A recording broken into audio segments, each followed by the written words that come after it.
Hello student. आज ninth class वाले students के लिए जो टॉपिक हम लेकर आए हैं इस वीडियो में, थ्रस्ट, फोर्स एंड प्रेशर, इसके बारे में एक्सप्लेन करेंगे।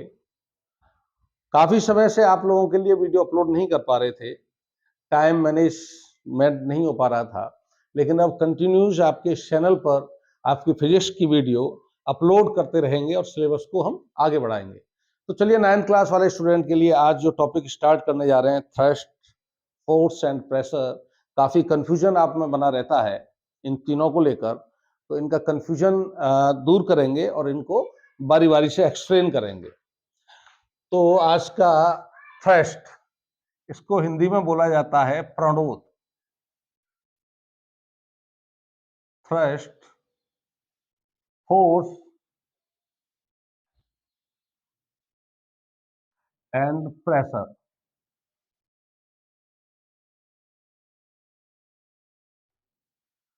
ये जो तीनों फिजिकल क्वांटिटीज हैं, ये फोर्स ही है, लेकिन इनमें डिफरेंस क्या हो जाता है, सबसे पहले थ्रस्ट के बारे में पढ़ेंगे और धीरे धीरे इनका जो डिफरेंस है वो भी आपकी समझ में आएगा, और पर्टिकुलर जो फिजिकल क्वांटिटी है वह भी आपके लिए एक्सप्लेन होगी। तो सबसे पहले हम पढ़ते हैं थ्रस्ट के बारे में। प्रणोद, यह भी बल ही है, लेकिन बल को जब हम पढ़ते हैं तो ध्यान कीजिए, बल को जब आपने पढ़ा है, बल को जब आपने पढ़ा है तो बल की डेफिनेशन में आप पढ़ते हो पुश और पुल। पुश एंड पुल, पुश और पुल, धक्का या खिंचाव। किसी वस्तु पर कोई धक्का या खिंचाव जो लगता है वह बल कहलाता है। इस तरह से आप बल के बारे में पढ़ते हैं। लेकिन थ्रस्ट के लिए पुश और पुल नहीं, केवल पुश। और पुश भी कैसे किया जाता है, अभी मैं इसकी थोड़ी डेफिनेशन लिख देता हूं और उसके बाद बारी बारी से विभिन्न एग्जाम्पल के माध्यम से आपको थ्रस्ट को हम समझाएंगे। किसी सतह पर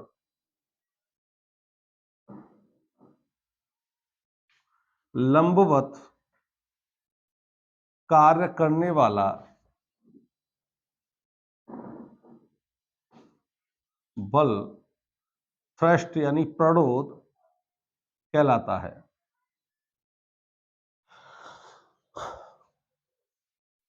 force perpendicular on an object is called thrust.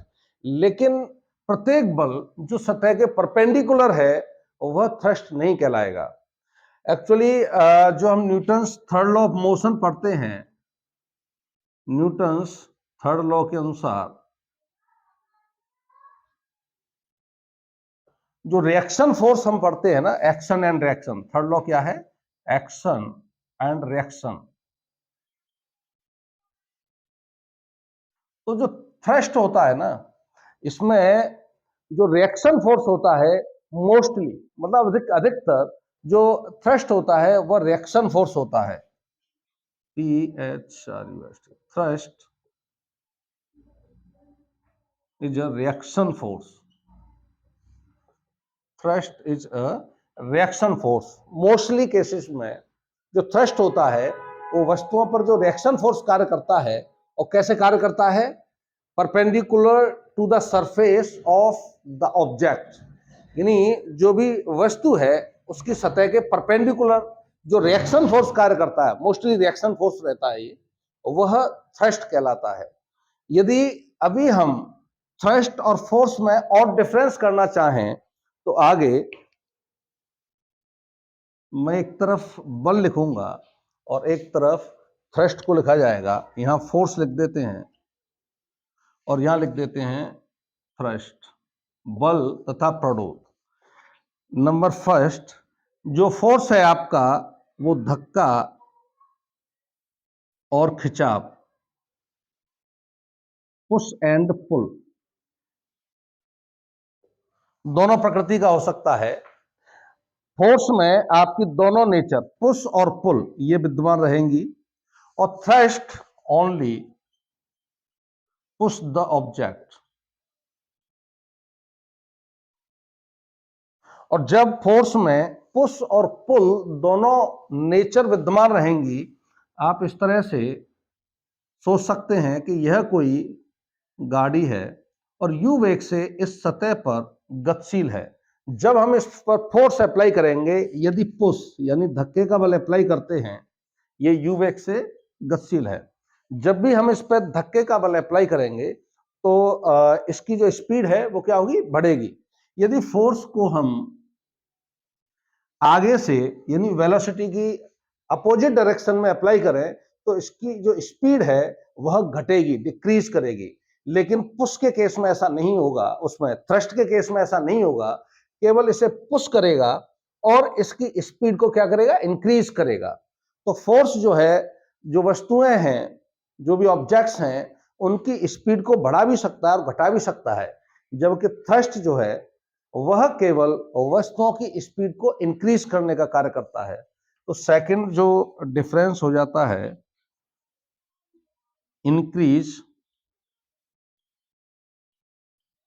और decrease of the speed,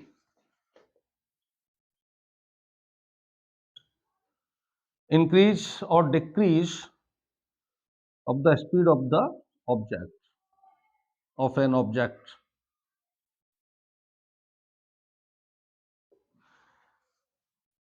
thrust जो है only increase the speed, increase the speed of an object. Second difference ये हो गया फोर्स और थ्रस्ट का। थर्ड डिफरेंस की यदि हम बात करें तो थर्ड डिफरेंस को हम थोड़ा एग्जाम्पल के माध्यम से समझेंगे। जब भी हम एयरक्राफ्ट देखते हैं या रॉकेट को लॉन्च होते हुए देखते हैं तो उसका इंजन क्या करता है, बड़े ही तीव्र वेग से गैसेस को बाहर निकालता है। जैसे ही रॉकेट ऊपर की ओर लॉन्च किया जाता है तो इससे जो गैसेस हैं, इंजन जो है, इनको बड़े ही तीव्र वेग से नीचे की ओर फेंकता है। इन गैसेस का जो रिएक्शन फोर्स इस रॉकेट पर लगता है ऊपर की ओर, ये थ्रस्ट कहलाता है। ये दैट इज कॉल्ड थ्रस्ट। तो थ्रस्ट क्या करता है, वर्टिकली अपवर्ड। एक तो थ्रस्ट यहां से आपको दिख रहा होगा, वर्टिकली अपवर्ड जो है फोर्स अप्लाई हो रहा है रॉकेट पे, वो थ्रस्ट कहलाता है। दूसरा, एयरक्राफ्ट में जब भी हम देखते हैं इस तरह से, जब ऊपर जाकर वो अपनी हॉरिजॉन्टल मोशन को प्राप्त कर लेता है, इससे जो गैसेस निकलती हैं, इंजन जो है गैसेस को तीव्र वेग से पीछे की ओर फेंकता है और ये गैसेस एक थ्रस्ट इसको जो है फॉरवर्ड डायरेक्शन में अप्लाई करती हैं। तो इसके लिए, थ्रस्ट के लिए, फॉरवर्ड एंड फॉरवर्ड और अपवर्ड डायरेक्शन, फोर्स अप्लाई लिख सकते हैं, या फोर्स अप्लाई इन फॉरवर्ड और upward direction is called thrust. Thrust के बारे में सबसे पहले ये डेफिनेशन, किसी सतह पर लंबवत कार्य करने वाला जो बल है वह थ्रस्ट यानी प्रणोद कहलाता है। और क्लियर समझने के लिए, Newton, according to Newton's third law, जो रिएक्शन फोर्स होता है मोस्टली वो थ्रस्ट होता है। थ्रस्ट, अब फोर्स और थ्रस्ट में जब हम थोड़ा सा जो डिफरेंस है उसे समझने की कोशिश करते हैं तो फोर्स जो है पुश और पुल दोनों नेचर का हो सकता है, जबकि थ्रस्ट केवल पुश करता है ऑब्जेक्ट्स को। फोर्स के द्वारा किसी भी चीज की स्पीड को, किसी भी वस्तु की स्पीड को घटाया भी जा सकता है, बढ़ाया भी जा सकता है। लेकिन जो थ्रस्ट है वह वस्तु की स्पीड को केवल बढ़ाएगा। और किधर बढ़ाएगा, अपवर्ड डायरेक्शन में, अपवर्ड, वर्टिकली अपवर्ड, और फॉरवर्ड डायरेक्शन में स्पीड को केवल बढ़ाने का कार्य करता है, वो थ्रस्ट कहलाता है। तो इन तीन एग्जाम्पल्स के द्वारा एक और चीज आप समझ सकते हैं, जो हमने लिखा है ना, रिएक्शन फोर्स, इसका एक एग्जाम्पल आपको देते हैं। फॉरवर्ड अपवर्ड डायरेक्शन के लिए एग्जाम्पल ये रॉकेट और एयरक्राफ्ट वाला है आपके लिए, और रिएक्शन फोर्स जो कह रहे हैं ना, मोस्टली रिएक्शन फोर्स जो होता है वो थ्रस्ट होता है। तो उसके लिए एक एग्जांपल आप समझ सकते हो।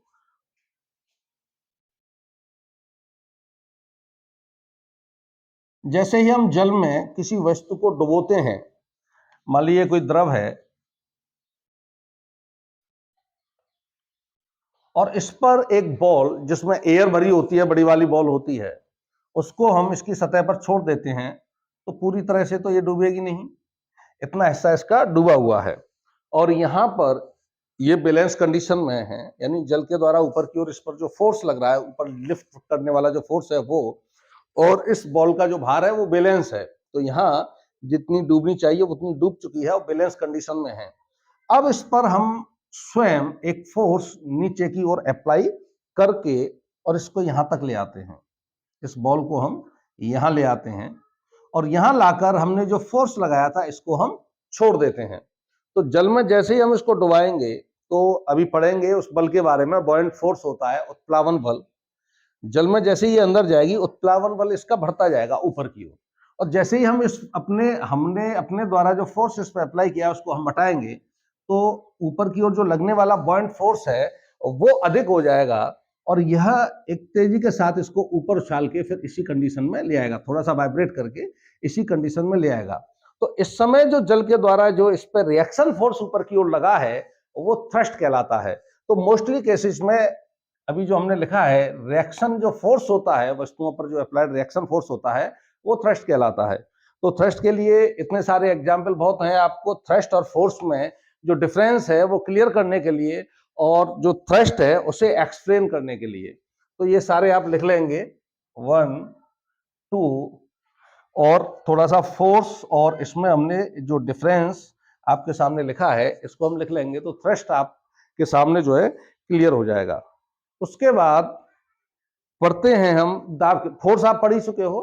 पुश और पुल जो होता है वह फोर्स कहलाता है, किसी वस्तु पर धक्का या खिंचाव वो बल कहलाएगा। इसके बाद हम दाब के बारे में पढ़ेंगे। देखिए, हम फिजिक्स में 9th क्लास में स्टूडेंट अक्सर क्या है, परिभाषा याद कर लेते हैं, लेकिन उसका जो कॉन्सेप्ट है वो जब तक क्लियर नहीं हो रहा है तो परिभाषा याद करने का कोई मतलब नहीं रह जाता है फिजिक्स में। तो कॉन्सेप्ट बताएंगे अब प्रेशर का, जो दाब होता है वो क्या होता है और किस तरह से सतहों पर कार्य करता है, और हमारे दैनिक जीवन में दाब के क्या उपयोग हैं। और उसके बाद आर्किमिडीज का सिद्धांत, उत्प्लावन बल, घनत्व, ये टॉपिक, छोटे छोटे जो टॉपिक हैं वो आपके क्लियर करेंगे इस वीडियो में। तो चलिए अब स्टार्ट करते हैं हम दाब। तो अभी थ्रस्ट हमने क्या समझा था, एक बल ही है लेकिन एक स्पेशल क्वालिटी लिए हुए एक फोर्स है, यानी एक विशेष प्रकार का बल है। बल को प्रत्येक स्थिति में थ्रस्ट नहीं कहा जा सकता है, लेकिन thrust in every condition it is a force only. तो थ्रस्ट जो है प्रत्येक कंडीशन में एक बल ही है, लेकिन बल प्रत्येक कंडीशन में थ्रस्ट नहीं है। फोर्स प्रत्येक कंडीशन में थ्रस्ट नहीं कहलाता है। इसके बाद दाब की बात करते हैं, प्रेशर।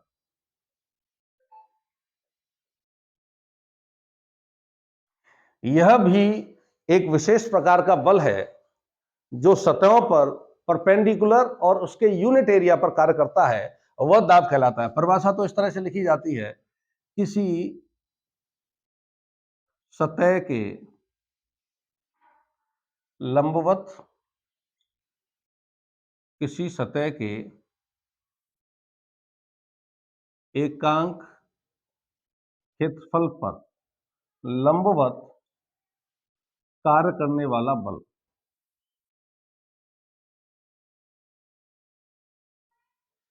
किसी सतह के एकांक क्षेत्रफल पर लंबवत कार्य करने वाला जो बल है वह दाब कहलाता है। ठीक है ना, ये तो परिभाषा है जो किताब में लिखी हुई है। दूसरा, इस परिभाषा को आप ऐसे भी बोल सकते हो, किसी सतह के लंबवत, किसी सतह के एकांक क्षेत्रफल पर, ठीक है ना। अब सतह के लंबवत कार्य करने वाला बल, अभी आपको बताया था क्या कहते हैं उसको, थ्रस्ट बोला जाता है, यानी प्रणोद बोला जाता है।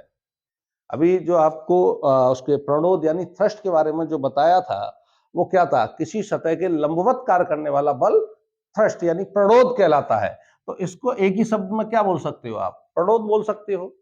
तो किसी सतह के एकांक क्षेत्रफल पर कार्य करने वाला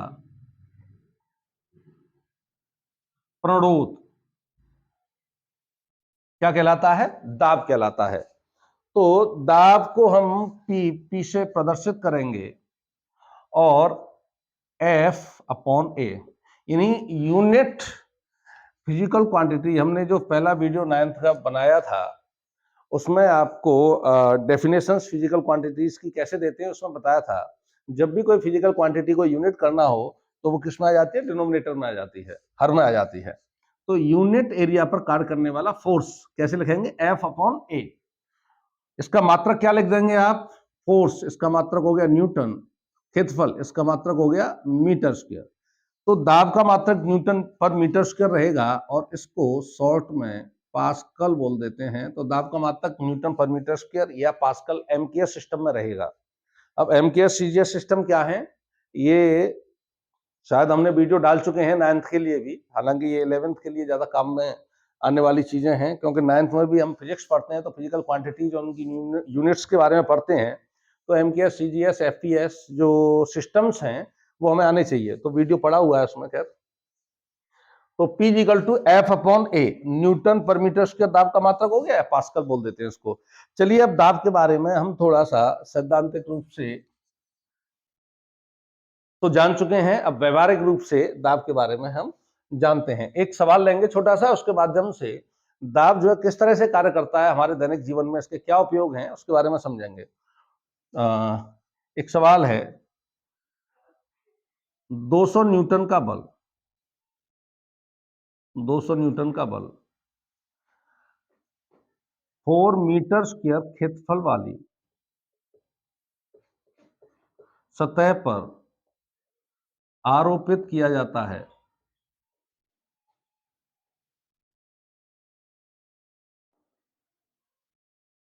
सतह पर लगने वाले दाब की गणना कीजिए।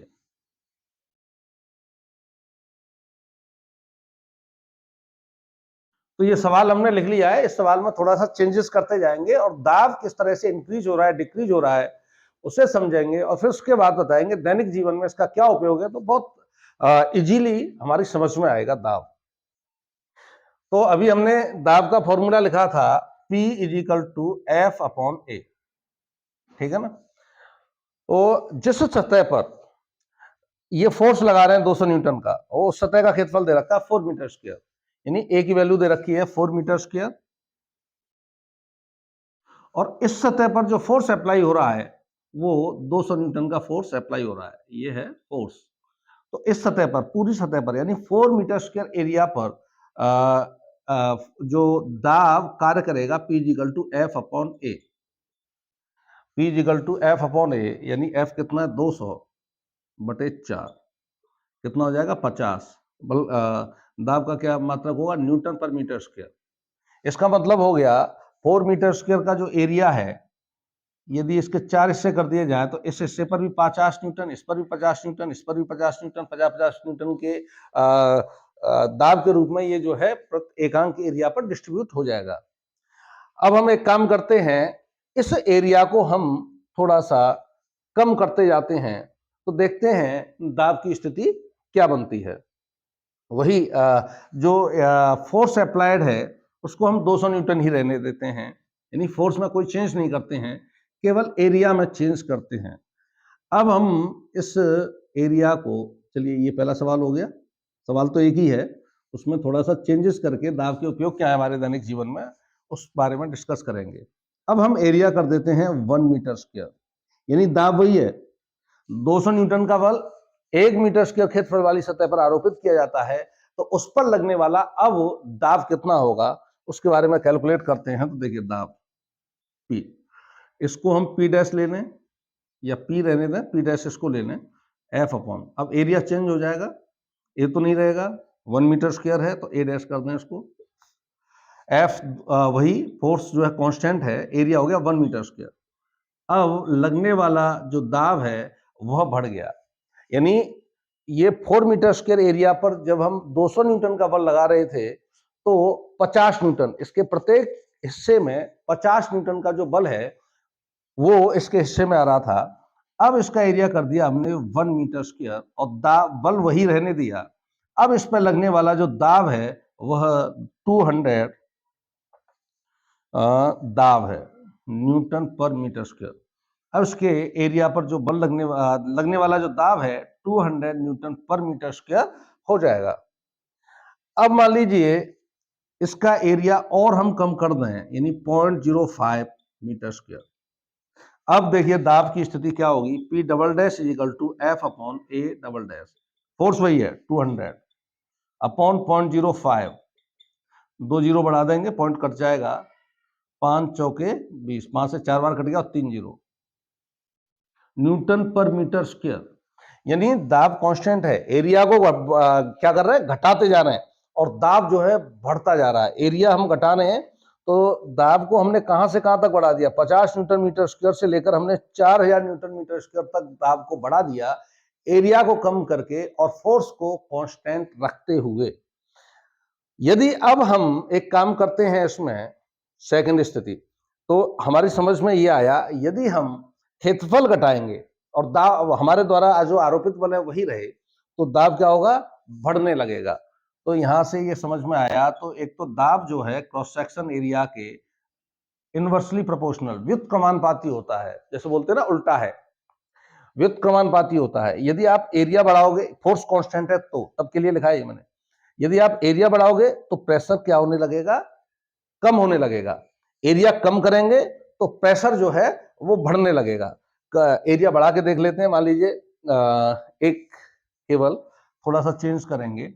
अब एरिया को हमने कर दिया 100 metre square, A triple dash. Area जब हम 100 मीटर स्क्वायर कर देंगे तो अब जो प्रेशर है वो हो जाएगा F upon A triple dash is equal to 200 upon 100 two Newton per metre square.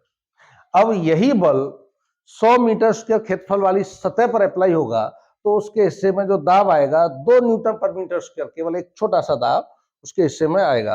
तो जहां भी हमें दाब बढ़ाना होगा तो क्या करेंगे, क्षेत्रफल को कम कर देंगे। देखिए दाब बढ़ रहा है, इस स्थिति में क्षेत्रफल कम करते जा रहे हैं। दाब हमें घटाना है तो क्षेत्रफल को कम बढ़ा दीजिए, और जब हम दाब को कम करना है तो क्षेत्रफल को क्या करते हैं, बढ़ा देते हैं। तो इसके दैनिक जीवन में जो उपयोग हैं, आपने देखा होगा बैग और सूटकेस जब हम लेके चलते हैं तो उसकी जो पट्टी होती है उसको चौड़ी बनाया जाता है, एरिया को बढ़ाया जाता है, जिससे कि जो भी सूटकेस और या जो भी बैग है उसका जो भार है mg नीचे की हो वो तो कांस्टेंट रहता है। अब इसके जो हत्थे हैं, इसका यदि हम क्षेत्रफल बढ़ा दें तो हमारे हाथ पर लगने वाला जो दाब है वो कम हो जाएगा। देखिए क्षेत्रफल बढ़ाने से क्या हो रहा है, दाब कम हो रहा है, तो उसे हमें ले जाने में सुविधा रहती है। दूसरी स्थिति, जो हमारे मकान बनाए जाते हैं उनके सबसे स्टार्टिंग में जो नींव जिसे बोलते हैं उसकी चौड़ाई बढ़ाई जाती है। चौड़ाई इसलिए बढ़ाई जाती है, क्रॉस सेक्शन उसका सतह का क्षेत्रफल बढ़ाने से उस जमीन पर लगने वाला जो दाब है वो कम हो जाता है। या फिर आपने देखा होगा रेलवे वगैरह की जो पटरी होती हैं उनमें नीचे स्लीपर लगाए जाते हैं, यानी चौड़े तख्ते लगाए जाते हैं। वो लकड़ी के होते हैं या सीमेंट कंक्रीट के बने होते हैं या पत्थर के बने होते हैं कहीं कहीं। तो वो चौड़ाई से क्या हो जाता है, सतह का क्षेत्रफल बढ़ जाता है, जिससे कि जमीन पर लगने वाला जो दाब है वो डिस्ट्रीब्यूट हो जाता है, यानी कम हो जाता है। ये तो वो एग्जाम्पल हैं जहां दाब को हम कम कर रहे हैं। भवनों के नींव की बात हो, या रेल की पटरियों के नीचे जो स्लीपर लगाए जाते हैं उनकी बात हो, या बैग और सूटकेस के जो हत्थे बनाए जाते हैं वो चौड़े बनाए जाते हैं उस समय की बात हो, तो उस समय हमें दाब को क्या करना होता है, कम करना होता है, तो क्रॉस सेक्शन एरिया को बढ़ा देते हैं। लेकिन हमें ऐसी भी स्थितियां होती हैं हमारे दैनिक जीवन में जहां हमें दाब को बढ़ाना होता है। जैसे सुई के लिए, सुई में हम हल्का सा दाब लगाएं वो कपड़े में से होकर पार हो जाए, हल्का सा फोर्स लगाएं और वो कपड़े में से होकर पार हो जाए, इसके लिए आवश्यक है दाब बढ़े। दाब बढ़ाने के लिए क्या करते हैं, सुई को नुकीला कर देते हैं, तो उसका जो क्रॉस सेक्शन एरिया है उसको कम से कम कर देते हैं, जिससे कि आराम से उसी फोर्स पर दाब बढ़ जाता है, उसमें से होकर पार हो जाती है। कैंची आपने देखी होगी, कैंची से जब कोई कपड़ा काटना होता है ना, फोर्स तो हम उतना ही लगाते हैं, तो उसके जो एज हैं, किनारे हैं, उसको क्या कर देते हैं, शार्प कर देते हैं, क्रॉस सेक्शन एरिया घटा देते हैं, जिससे कि उसी फोर्स पर दाब अधिक हो जाता है, वो कपड़े को आसानी से काट पाती है। इसी तरह से और बहुत सारे एग्जाम्पल आपको अपने दैनिक जीवन में आप पता कर सकते हो। जैसे गद्दा होता है या सोफा होता है, उस पर आप लेट जाते हैं, आपका जो द्रव्यमान है उसके कारण उस पर जो नीचे की ओर फोर्स अप्लाई होगा आपके भार के कारण या द्रव्यमान के कारण, वो तो कांस्टेंट रहेगा। लेकिन आप अपना सरफेस एरिया घटा देंगे, लेटे हुए सरफेस एरिया बढ़ा हुआ है और उसमें खड़े हो जाएंगे, आपने सरफेस एरिया कम कर दिया, तो फोर्स क्या हो जाएगा, बढ़ जाता है, वो सॉरी दाब क्या हो जाता है, बढ़ जाता है और गद्दा दब जाता है। इस तरह से बहुत सारे एग्जाम्पल दाब के आप अपने जीवन में महसूस कर सकते हैं। तो स्टूडेंट, थ्रस्ट और दाब एग्जाम्पल के साथ आपको समझाया गया है। अब इसके बाद हम बात करेंगे आर्किमिडीज का सिद्धांत। लेकिन उससे पहले जो भी लिक्विड्स होते हैं उनका किस तरह से नेचर होता है, जब हम वस्तु को किसी भी लिक्विड में डुबोते हैं तो वो किस तरह से वेव करते हैं, थोड़ा सा उस पर चर्चा करेंगे।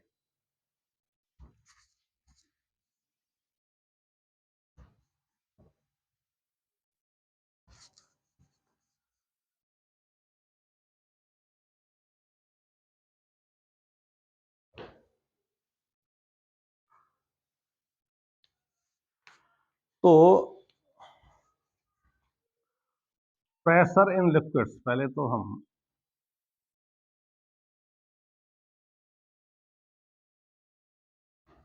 इसके बारे में पढ़ेंगे। जिस तरह से अभी हम जो चर्चा कर रहे थे दाब की, जो भी ठोस वस्तुएं हैं वो जिस भी सतह पर होती हैं उस पर एक फोर्स अप्लाई करती हैं, और फोर्स जो है पर यूनिट एरिया पर जब होता है तो वह दाब की फॉर्म में व्यक्त किया जाता है, यानी दाब अप्लाई करती हैं। उसी तरह से लिक्विड भी दाब अप्लाई करते हैं। किसी भी बर्तन में यदि लिक्विड भरा हुआ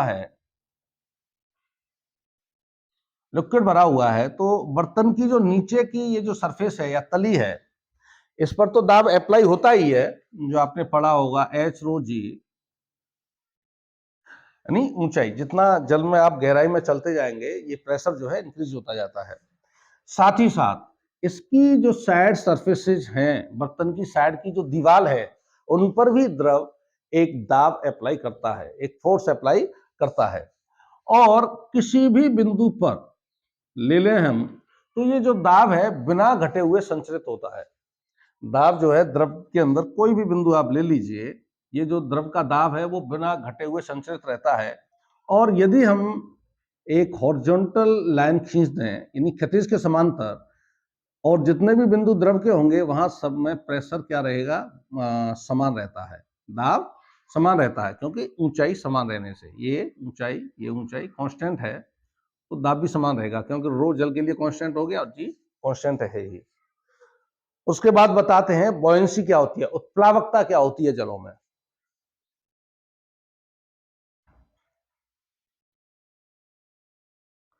जब भी हम उसमें द्रव में आपने महसूस किया होगा, किसी वस्तु को डुबोते हैं या आपने अपने आप को देखा होगा, जब भी आप जल में छलांग लगाते हो तो अधिक ऊंचाई से आप छलांग लगा सकते हो, क्योंकि आपको पता रहता है जल में जब छलांग लगाएंगे और नीचे तली से टकराएंगे तो चोट कम लगेगी, अपेक्षाकृत जब जल नहीं है और आप किसी ऊंचाई से छलांग लगाते हो नीचे की ओर, तो उस समय होता क्या है कि जल एक बल ऊपर की ओर लगाता है, जिससे एक नीचे की ओर लगने वाला जो आपका बल है, आपके द्रव्यमान के कारण जो mg भार होता है वह उसको कम कर देता है, द्रव की जो टेंडेंसी है। और ये जो ऊपर की ओर द्रव के द्वारा जो वस्तुओं पर बल लगता है, इसे उत्प्लावन बल कहते हैं, बायोंट फोर्स कहते हैं।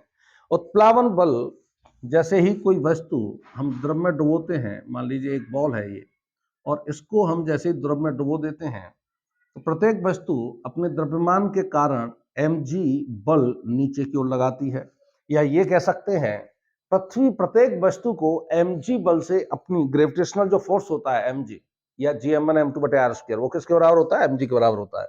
पृथ्वी प्रत्येक वस्तु को अपने केंद्र की ओर इस बल से खींचती है नीचे की ओर। तो ये जो वस्तु है जल पर नीचे की ओर ये mg फोर्स लगा रही है, और जल उत्प्लावन बल एक ऊपर की ओर लगा रहा है, उत्प्लावन बल वस्तु पर ऊपर की ओर लगाता है। तो प्रत्येक द्रव की यह टेंडेंसी होती है, और यह जो उत्प्लावन बल होता है, इसी के कारण आपने देखा होगा कुछ वस्तुएं जल की सतह पर तैरती हैं, कुछ वस्तुएं जल की सतह के नीचे यानी जल में डूबी हुई तैरती हैं, और कुछ वस्तुएं जल में पूर्ण रूप से डूब जाती हैं, वो तैरती नहीं हैं।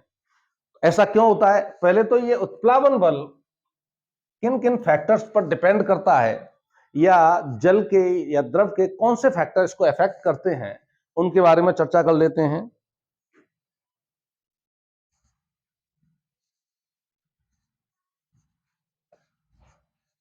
नंबर 1, घनत्व यानी डेंसिटी। अभी घनत्व के बारे में एक्सप्लेन करेंगे, इसके बाद में किसी द्रव में कोई वस्तु डूबेगी या तैरेगी, उसके घनत्व से भी हम पता कर सकते हैं। लेकिन अभी उत्प्लावन बल पर उस द्रव के घनत्व का क्या प्रभाव पड़ता है, उस बारे में बात करते हैं। तो यदि किसी द्रव का घनत्व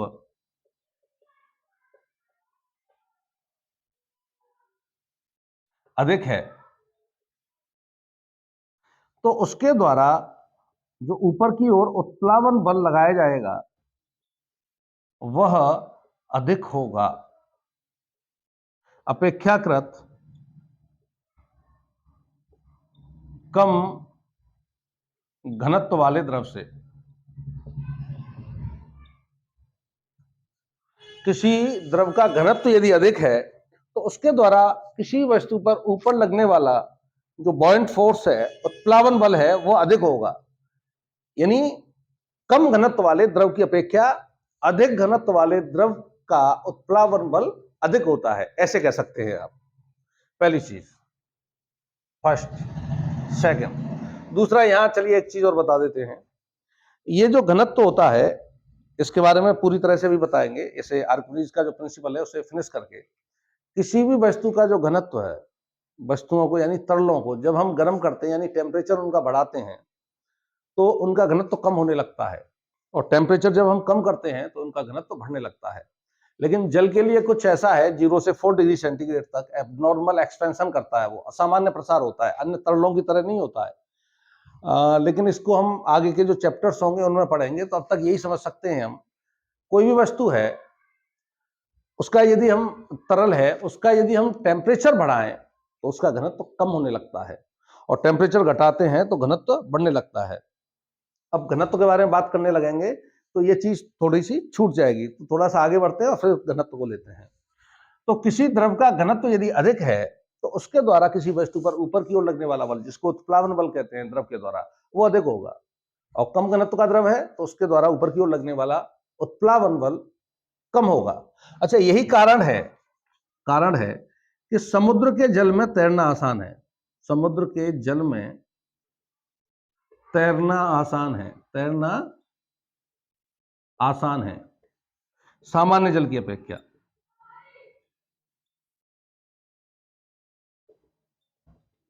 जब हम किसी नदी में, किसी झील में या समुद्र के पानी में तैरते हैं तो जल का उत्प्लावन बल हमें ऊपर की ओर जो है, जो उत्प्लावन बल मिलता है उसके कारण हम तैरते हैं।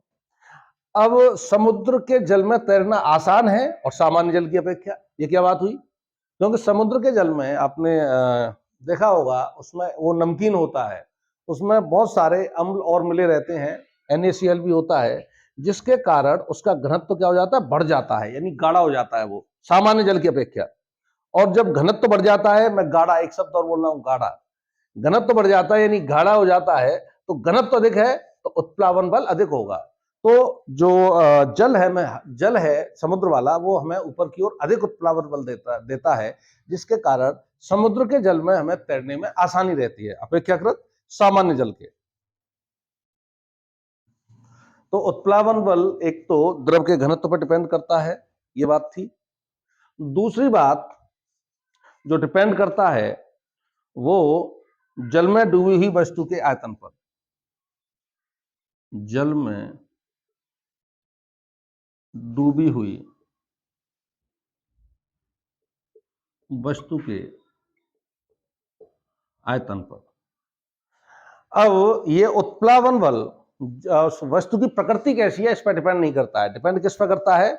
जल में डूबी हुई वस्तु के आयतन पर। तो वस्तु की प्रकृति पर निर्भर नहीं करता है। वस्तु की, अब प्रकृति का क्या मतलब है इसे समझाएंगे। वस्तु की प्रकृति पर निर्भर नहीं करता है। किस पर डिपेंड करता है? जल में डूबी हुई वस्तु के आयतन पर। मान लीजिए इसमें जल भरा हुआ है। अब बराबर आयतन की या बराबर आकार कह दूं मैं, तो आयतन है उसका मतलब बराबर आयतन की हम दो वस्तुएं लेते हैं।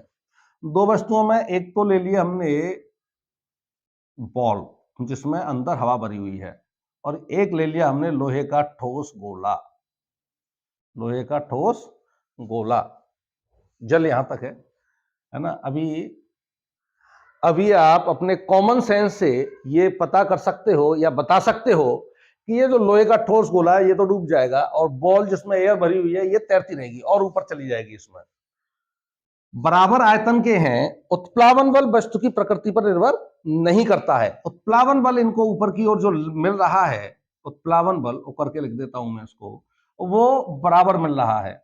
लेकिन लोहे की जो ठोस बॉल है इसका घनत्व क्या है? अधिक है। घनत्व कैसे अधिक है? उसको क्योंकि घनत्व भी आपको बताना है तो मैं ये कह सकता हूं इसका द्रव्यमान या भार अधिक है। इसका नीचे की ओर लगने वाला जो भार है mg वो अधिक है और इसका कम है, क्योंकि ये क्या है? अंदर एयर भरी हुई है और ये लोहे का ठोस गोला है उतनी ही आकार का। तो जब mg बड़ा है, उत्प्लावन बल दोनों बराबर हैं, ये दोनों आपस में बराबर हैं, तो mg जो फोर्स है नीचे की ओर ठोस गोले का वो अधिक हो जाएगा, और नेट जो वेलोसिटी है यानी नेट फोर्स है वो नीचे की ओर लगेगा, ये तो जल में बैठ जाएगा, ये तैरती रहेगी। जबकि इन दोनों पर लगने वाला उत्प्लावन बल वो समान था। मैंने ये एग्जाम्पल इसलिए लिए क्योंकि आपके दिमाग में आ सकता है कि जब आयतन बराबर हैं तो एक लोहे का ठोस गोला क्यों डूब जाता है और एक बॉल क्यों तैरती रहती है, जबकि ऊपर लगने वाला जो उत्प्लावन बल है उन पर समान है। उसका कारण यह है कि जब लोहे का ठोस गोला है तो उसका जो भार है वो अधिक हो जाता है, और जल के द्वारा उसे जो उत्प्लावन बल मिलता है जो कि बॉल को भी मिल रहा है, जो एयर वाली बॉल है, उससे अधिक हो जाता है लोहे के ठोस गोले का नीचे की ओर लगने वाला भार, जिसके कारण वो डूब जाता है और बॉल तैरती रहती है। तो सेकंड जो पॉइंट है, जो उत्प्लावन बल ऊपर की ओर मिलता है वह आयतन पर डिपेंड करता है। ऐसा नहीं है कि ये लोहे का ठोस गोला है उतनी आयतन का तो इस पर उत्प्लावन बल ऊपर की ओर अधिक लगेगा, नहीं। दोनों के आयतन समान है, समान उत्प्लावन बल मिलेगा ऊपर की ओर। इसका भार नीचे की ओर ज्यादा होगा, इसका कम होगा, तो नेट जो फोर्स इस पर लगेगा वो नीचे की ओर लगेगा, और उत्प्लावन बल इसको ऊपर की ओर उठा लेगा क्योंकि इसका भार नीचे की ओर कम है। तो डिपेंड करता है वस्तु के आयतन पर ऊपर की ओर किसी भी द्रव में ऊपर की ओर लगने वाला उत्प्लावन बल। अब बात करते हैं, जब बल लगता है तो वस्तु उत्प्लावन बल की किस स्थिति में डूबती है, किस स्थिति में तैरती है, और किस स्थिति में डूबती हुई तैरती है। इन 3 पॉइंट्स की बात करेंगे अभी।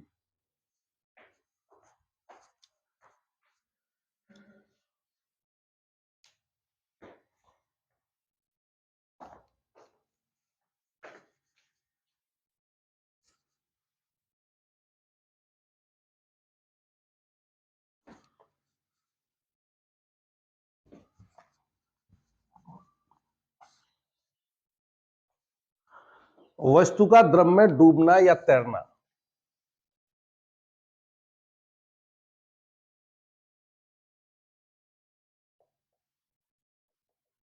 किस स्थिति में वस्तु द्रव में डूबेगी, किस स्थिति में वस्तु द्रव में तैरेगी, और किस स्थिति में वस्तु द्रव में डूबती हुई तैरेगी, उत्प्लावन बल के आधार पर यह चर्चा करते हैं। फिर घनत्व के आधार पर चर्चा करेंगे। तो ये द्रव से भरा हुआ कोई बर्तन है और इसमें कोई वस्तु है जिसका द्रव्यमान m है। m द्रव्यमान की वस्तु को पृथ्वी अपने केंद्र की ओर किस बल से खींचेगी? mg बल से नीचे की ओर। तो mg बल इस वस्तु का नीचे की ओर कार्य करेगा, और इस पर जल का जो उत्प्लावन बल है वह ऊपर की ओर कार्य करेगा, ऊपर की ओर कार्य करेगा। जिस स्थिति में नंबर 1, यदि वस्तु का भार उत्प्लावन बल के बराबर है, पहले इसको हम पॉइंट को बाद में लेंगे। यदि वस्तु का भार उत्प्लावन बल से अधिक है, ये फर्स्ट कंडीशन, वस्तु का भार ग्रेटर देन उत्प्लावन बल, the weight of the object is greater than बॉइंट force. वस्तु का भार नीचे की ओर कार्य कर रहा है, उत्प्लावन बल ऊपर की ओर कार्य कर रहा है, और ये बल बड़ा है। ये बल जब बड़ा है तो नेट फोर्स इसमें नीचे की ओर लगेगा, जिसके कारण यह इसकी तली में आकर बैठ जाएगी। तो वस्तु की स्थिति क्या होगी? वस्तु द्रव में डूब जाएगी। सेकंड कंडीशन में हम लेते हैं इसका उल्टा ले लेते हैं, वस्तु का भार लेस देन उत्प्लावन बल। वस्तु का भार जो है उत्प्लावन बल से अभी तो बड़ा था, अब छोटा हो जाता है। देखिए, वस्तु का भार नीचे की ओर लगने वाला फोर्स कम है, ऊपर की ओर लगने वाला फोर्स अधिक है, तो नेट फोर्स किधर लगेगा? ऊपर की ओर लगेगा, और ये उत्प्लावन बल इसको ऊपर की ओर ले जाएगा, और वस्तु जो है ऊपर सतह पर क्या करेगी? तैरने लगेगी। तो वस्तु द्रव की सतह पर तैरेगी। थर्ड कंडीशन जो अभी हमने मिटा दी थी, स्टार्टिंग में नहीं ली थी उसको, अब वस्तु का भार और उत्प्लावन बल दोनों को बराबर कर देते हैं। वस्तु का भार उत्प्लावन बल के बराबर हो जाए, उस स्थिति में क्या होगा? उस स्थिति में ये वस्तु जो है पूरी तरह से डूबी होगी। उस समय mg नीचे की ओर कार्य करेगा, उत्प्लावन बल ऊपर की ओर कार्य करेगा, और दोनों बराबर है। दोनों का जो नेट रिजल्टेंट है वो क्या हो जाएगा? 0। फोर्स है एक दूसरे के अपोजिट लग रहे हैं, क्रिया रेखा एक ही रहेगी इनकी, और ये दोनों एक दूसरे के जो असर है उसको खत्म कर देंगे। तो उस समय वस्तु क्या होगा? द्रव में डूबी हुई तैरेगी। वस्तु द्रव में डूबी हुई तैरेगी। ये 3 कंडीशन है। जब उत्प्लावन बल अधिक होगा तो वस्तु सतह पर ऊपर की ओर आकर तैरेगी। जब वस्तु का भार अधिक होगा तो वस्तु डूब जाएगी। अब जब दोनों बैलेंस होंगे, बराबर होंगे, तो वस्तु द्रव में डूबी हुई सतह के नीचे डूबी हुई तैरेगी। इसको थोड़ा सा और नीचे कर लें तो ऊपर से जो जल की सतह के ऊपर वस्तु नहीं दिखाई देगी, उससे थोड़ा सा नीचे mg और उत्प्लावन बल उस समय बैलेंस हो जाएंगे। तो एक ही कंडीशन है, वस्तु डूब कर तैरेगी जब उसका भार द्रव के द्वारा जो वस्तु पर उत्प्लावन बल लगाया जा रहा है उससे अधिक हो जाए वस्तु का भार, तो वस्तु द्रव में डूब जाएगी। अन्यथा दोनों स्थितियों में जब भार उत्प्लावन बल के बराबर हो तो भी तैरेगी लेकिन डूबी हुई, और जब भार कम हो जाए, उत्प्लावन बल अधिक हो जाए, तो उस स्थिति में वस्तु द्रव की सतह पर ऊपर दिखाई देते हुए तैरेगी, ऐसे कह सकते हो आप। इसके बाद जो कह रहे थे आर्किमिडीज का सिद्धांत है। आर्किमिडीज के सिद्धांत से पहले चलिए आपको अब घनत्व के बारे में बता देते हैं कि वस्तु का घनत्व किस तरह से वस्तु उसमें द्रव में तैरेगी, डूबेगी या पूरी डूबी हुई तैरेगी। तो घनत्व से हम कैसे पता करते हैं, और उसके कुछ एग्जाम्पल्स होंगे, तो बड़ी ही आसानी से ये जो चैप्टर है आपका क्लियर हो जाएगा आगे के लिए। अब बात करेंगे हम घनत्व के बारे में।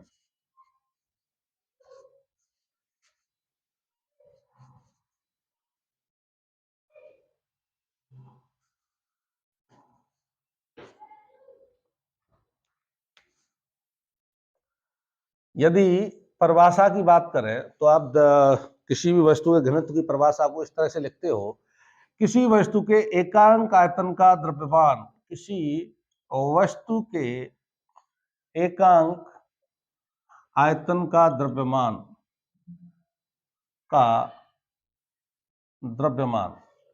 उसका घनत्व कहलाता है। और इसको फॉर्मूले के रूप में लिखें तो आयतन को एकांक किया जा रहा है ना, आयतन का ही भाग दे दो किसी में, द्रव्यमान में, तो किसी वस्तु का घनत्व द्रव्यमान बटे आयतन, इसका मात्रक हो जाता है kg पर मीटर क्यूब। लेकिन ये परिभाषा आपने याद कर ली, फॉर्मूला आपने याद कर लिया, यूनिट आपने याद कर ली, और घनत्व को एक्सप्लेन डिफाइन नहीं कर पा रहे हैं, तो याद की हुई चीज फिजिक्स में कामयाब नहीं है। कोई भी डेफिनेशन है, उसका एक्सप्लेनेशन क्या है और किस तरह से जो भी फिजिकल क्वांटिटी है उसको हम डिफाइन कर सकते हैं, ये बहुत समझना आवश्यक है। तो इसके लिए थोड़ा सा समझेंगे, उसके बाद थोड़ा सा हम आगे बढ़ेंगे। मान लीजिए हम एक थर्माकोल का टुकड़ा लेते हैं और उसी आकार का हम एक लोहे का टुकड़ा लेते हैं। इसका आयतन और इसका आयतन, ये लोहे का टुकड़ा है, और थर्माकोल, थर्माकोल में इसलिए कह रहा हूं थर्माकोल और लोहा, क्योंकि यह आपके दैनिक जीवन में अक्सर इनको आप देखते रहते हो, इनसे काम पढ़ते रहते हैं, तो जानते हो इनके बारे में, अनुभव भी है। अब मैं कहूं एक ही बराबर आयतन के दोनों टुकड़े हैं, दोनों हाथों में रख लिया जाए तो कौन ज्यादा भारी होगा, किसमें वजन ज्यादा होगा, या साइंस की भाषा में बोले तो किसका द्रव्यमान अधिक होगा? तो निश्चित रूप से आप कहोगे कि साहब लोहे के टुकड़े का द्रव्यमान अधिक होगा और ये जो है हल्का होगा, यानी द्रव्यमान कम होगा। और ऐसा क्यों है? और ये जो चीज है कि ये इसका द्रव्यमान अधिक है, इसका द्रव्यमान कम है, इसको हम किस तरह की फिजिकल क्वांटिटीज में व्यक्त कर सकते हैं, किस तरह की फिजिकल क्वांटिटी यहां यूज करेंगे? ये अब मैं डायरेक्ट ये बोल दूं, क्योंकि इसका घनत्व ज्यादा है और इसका कम है, इसलिए भारी होगा और ये हल्का होगा, तो जो कॉन्सेप्ट है वो थोड़ा सा पीछे छूट जाएगा। 9th क्लास के स्टूडेंट्स के लिए बात कर रहे हैं हम। तो लोहा, यदि हमने इनका, इसका भी आयतन 1 मीटर क्यूब ले लिया, इसका भी आयतन हमने 1 मीटर क्यूब, दोनों का बराबर है, और इसका द्रव्यमान अधिक है, यानी ये भारी है, ये हल्का है। तो घनत्व जिन चीजों का अधिक होता है वह उसी आकार की दूसरी वस्तुओं से भारी होती हैं। पहले तो ये चीज समझ लेंगे हम, क्या होती हैं? भारी। पहली चीज, इस परिभाषा पर भी आएंगे अभी।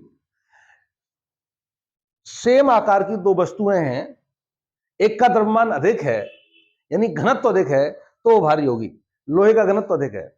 दूसरी स्थिति, तरलों के लिए हम ये समझ सकते हैं, जो भी तरल ज्यादा गाढ़ा होगा, जैसे हम जल की बात करें और शहद की बात करें, तो शहद जल की अपेक्षा अधिक गाढ़ा है, तो जो शहद है उसका घनत्व अधिक होगा। यदि दोनों के बराबर आयतन लिए जाए तो द्रव्यमान की भी यदि हम बात करें तो शहद का जो द्रव्यमान है वो अधिक होगा, यानी शहद अधिक भारी होगा, उसका घनत्व अधिक है। इस घनत्व से मतलब यह है, हम समान जो आयतन की बात कर रहे हैं, यदि सबके 1-1 मीटर क्यूब आयतन लिया जाए और उसका द्रव्यमान मापा जाए, 1 मीटर क्यूब आयतन लोहे का ले लो, 1 मीटर क्यूब आयतन थर्माकोल का ले लो, तो इसका द्रव्यमान अधिक बैठेगा। तो क्या है घनत्व? 1 मीटर क्यूब आयतन में उपस्थित द्रव्यमान। ये 1 मीटर क्यूब है, 1 सेंटीमीटर क्यूब, यानी एकांक आयतन हमको करना है, तो यूनिट में मीटर क्यूब या सेंटीमीटर क्यूब कुछ भी हो सकती है। सीजीएस पद्धति लेंगे सेंटीमीटर क्यूब, एमकेएस में बात करनी है तो मीटर क्यूब। तो एकांक आयतन, यूनिट वॉल्यूम यदि लिया जाए इन दोनों का और देखा जाए किसमें द्रव्यमान अधिक है, तो लोहे में अधिक होगा। और सामान्य बोलचाल की भाषा में आप ये कहोगे कि लोहा अधिक भारी होता है थर्माकोल से। तो लोहा अधिक भारी जो थर्माकोल से आप कह रहे हो ना, सामान्य बोलचाल में आप ये कह रहे हो कि लोहे का घनत्व थर्माकोल से अधिक होता है, सामान्य बोलचाल की भाषा में। यदि आप ये कह रहे हो कि पानी से अधिक शहद भारी होता है, तो आप ये कह रहे हो कि शहद का घनत्व पानी के घनत्व से अधिक होता है। तो जो भी चीजें हैं जिनका घनत्व अधिक होगा, यदि द्रवों की बात करें तो वो गाढ़ी होंगी, और यदि ठोसों की बात करें तो वह भारी होंगी, सामान्य बोलचाल की भाषा में यदि हम ये समझ सकते हैं तो। और साइंटिफिक, 1 मीटर क्यूब आयतन में उपस्थित द्रव्यमान जिस वस्तु का अधिक होगा उसका घनत्व अधिक है। द्रवों को जब भी हम गर्म करते हैं तो उनका घनत्व तो कम होने लगता है, यानी जो गाढ़ी चीज है क्या होने लगती है? पतली होने लगती है, डाइल्यूट जिनको बोलते हो आप। जब गाढ़ी चीज है तो घनत्व ज्यादा होगा, जब पतली हो जाएगी तो घनत्व कम हो जाएगा। चलिए, अब घनत्व के आधार पर कोई वस्तु द्रव में डूबेगी, तैरेगी या डूबी हुई तैरेगी, वो समझते हैं।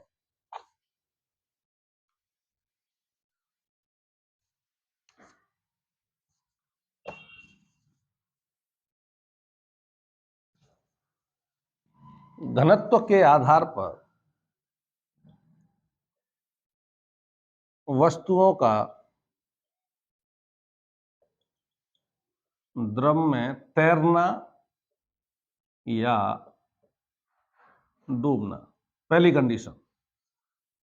कंडीशन, यदि वस्तु का घनत्व सेम है, अभी जो उत्प्लावन बल और वस्तु के भार में जो रिलेशन था ना, वो सेम निकल के आएगा। देखिए, यदि वस्तु का घनत्व,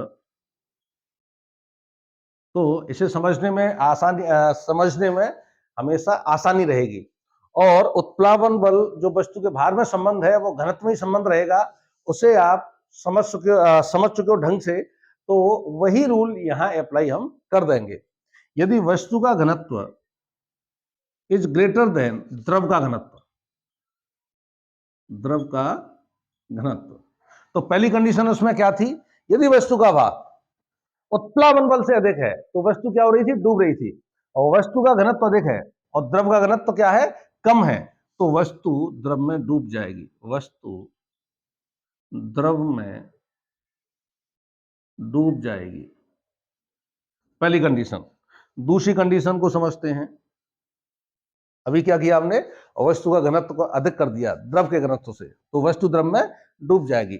यदि द्रव का घनत्व अधिक है, द्रव का घनत्व, density of liquid is greater than density of object.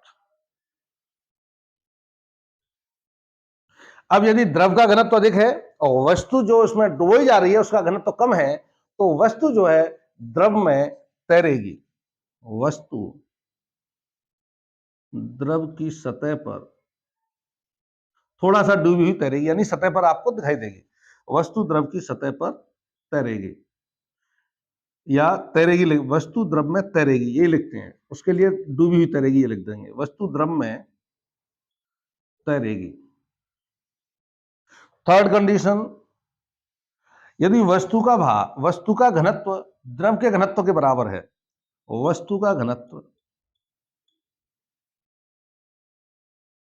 द्रव के घनत्व के बराबर है, उस स्थिति में वस्तु जो है द्रव में डूबी हुई तैरेगी, यानी सतह के नीचे तैरेगी। वस्तु द्रव में डूबी हुई तैरेगी। तो ये घनत्व का जो रिलेशन है वस्तु के डूबने से या तैरने से, वही रिलेशन था उत्प्लावन बल से या वस्तु के भार से। तो सेम रिलेशन है, समझने में इसमें कोई दिक्कत नहीं आएगी। तो कुछ यदि सवाल हम कराएं तो वीडियो लंबा हो जाएगा। इसके सवाल आर्किमिडीज के सिद्धांत के हैं, आपके थ्रस्ट के हैं, प्रेशर के हैं, घनत्व के सवाल हैं, वो एक अलग से वीडियो बनाएंगे, उसमें सारे सवाल करा देंगे। तो थोड़ा सा आगे बढ़ते हैं और इस वीडियो को कंप्लीट करेंगे। अब आते हैं आर्किमिडीज के सिद्धांत पर।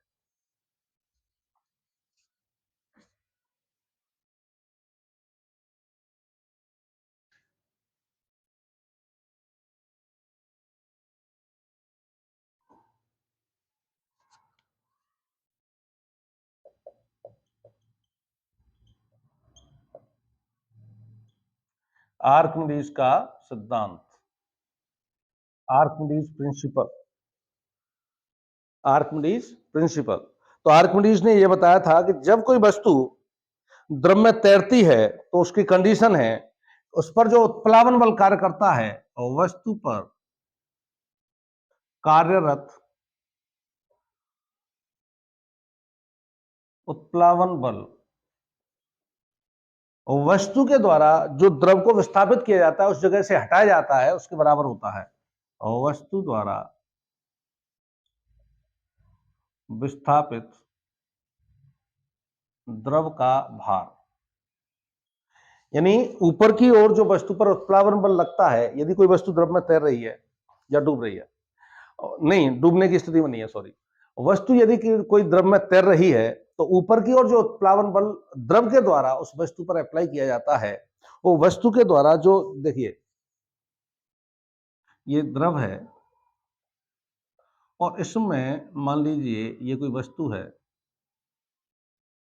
और इस तरह से ये इसमें तैर रही है, तो इस वस्तु के द्वारा जो विस्थापित द्रव को किया जाएगा वो इस द्रव को इस द्रव को यहां से विस्थापित करके इधर वितरित कर दिया जाएगा। तो वस्तु पर जो उत्प्लावन बल लगा वो हटाए गए द्रव के भार के बराबर। ये द्रव इस वस्तु ने हटाया था, इस पर जो ऊपर की ओर उत्प्लावन बल लगेगा, इस द्रव का जो भार होगा उस भार के ऊपर भार के बराबर, विस्थापित द्रव के भार के बराबर उत्प्लावन बल ऊपर की ओर लगेगा इस पर। और इसी सिद्धांत पर जल में नाव, हवाई जहाज, बड़े बड़े जो बोट होते हैं वो आराम से जल में तैर पाते हैं। यानी वस्तु का भार सिद्धांत के अनुसार, यदि वस्तु का भार वस्तु द्वारा विस्थापित जल के भार के बराबर है तो वस्तु द्रव में तैरेगी। इसी सिद्धांत के अनुसार यदि वस्तु का भार वस्तु द्वारा विस्थापित जल के भार के बराबर, अगर मान लीजिए ये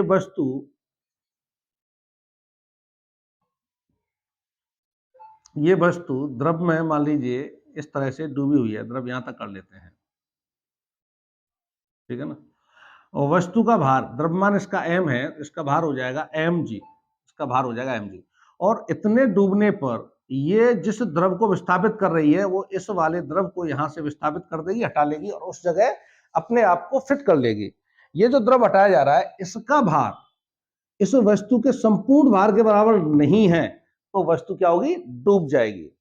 और इसके द्वारा ये जो जल विस्थापित किया जा रहा है इसका भार इस पूरी वस्तु के भार के बराबर है, तो उसी स्थिति में यह वस्तु तैरेगी। तो आपने देखा होगा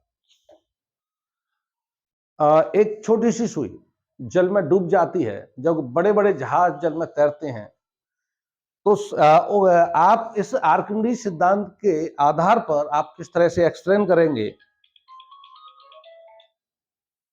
आप कहेंगे कि सुई जो है अपने भार के बराबर जल को विस्थापित नहीं कर पाती है, उसका भार अधिक हो जाता है, जबकि सुई के द्वारा विस्थापित जल का या द्रव का भार कम होता है, जिसके कारण वो डूब जाती है। नाव जल में तैरती है, उसका कारण क्या है कि नाव जो है अपने भार के बराबर जल को विस्थापित कर देती है, या जो बड़े बड़े जहाज होते हैं वो अपने भार के बराबर जल को विस्थापित कर देते हैं, जिसके कारण वो जल में तैर पाते हैं। इसके बाद है वस्तुओं का आपेक्षिक घनत्व। टाइम देख लेते हैं पहले आपका 57। चलिए, आपेक्षिक घनत्व एक टॉपिक और रह गया है। इसके बाद स्टूडेंट जो नेक्स्ट वीडियो 9th क्लास के लिए हम डालेंगे, अपलोड करेंगे आपके चैनल पर, इसी टॉपिक से रिलेटेड आपके क्वेश्चन होंगे उसमें, तो वो कंप्लीट हो जाएगा ये चैप्टर पूरा। और इसके बाद जो आपके यूट्यूब चैनल पे जो 9th के सिलेबस के लिए जो चैप्टर रह रहा है वो साउंड वाला है, साउंड वाला, और उससे रिलेटेड न्यूमेरिकल डाल देंगे, तो 9th का हमारा जो सिलेबस है यूट्यूब पर आपका लगभग पूरा पहुंच जाएगा। और थोड़ा रह जाएगा तो समय समय पर डालते रहेंगे। चलिए आगे बढ़ते हैं।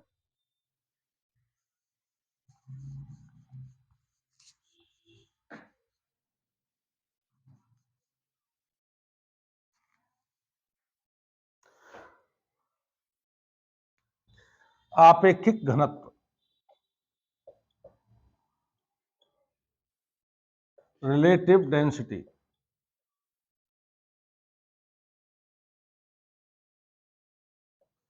रिलेटिव यानी किसी वस्तु का हमें आपेक्षिक घनत्व निकालना है, यानी रिलेटिव डेंसिटी निकालनी है, तो किसके रिलेटिव में निकालनी है, तो वो जो हम निकालते हैं जल के रिलेटिव में निकालते हैं। किसी वस्तु का आपेक्षिक घनत्व जो होता है उस वस्तु का घनत्व और जल के घनत्व के अनुपात को उस वस्तु का आपेक्षिक घनत्व कहा जाता है। सिंपल सा है, किसी वस्तु का आपेक्षिक घनत्व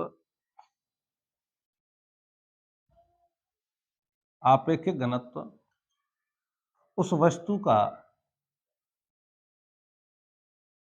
घनत्व व जल के घनत्व के अनुपात को कहते हैं। क्योंकि अनुपात है, आपेक्षिक घनत्व जो फिजिकल क्वांटिटी है ये एक रेशियो है, तो इसका ना तो कोई मात्रक होगा और ना ही इसकी कोई विमा होगी। तो पदार्थ का आपेक्षिक घनत्व निकालना है आपको, किसी भी पदार्थ का आपेक्षिक घनत्व, तो उस पदार्थ का घनत्व बटे जल का घनत्व, जल का घनत्व।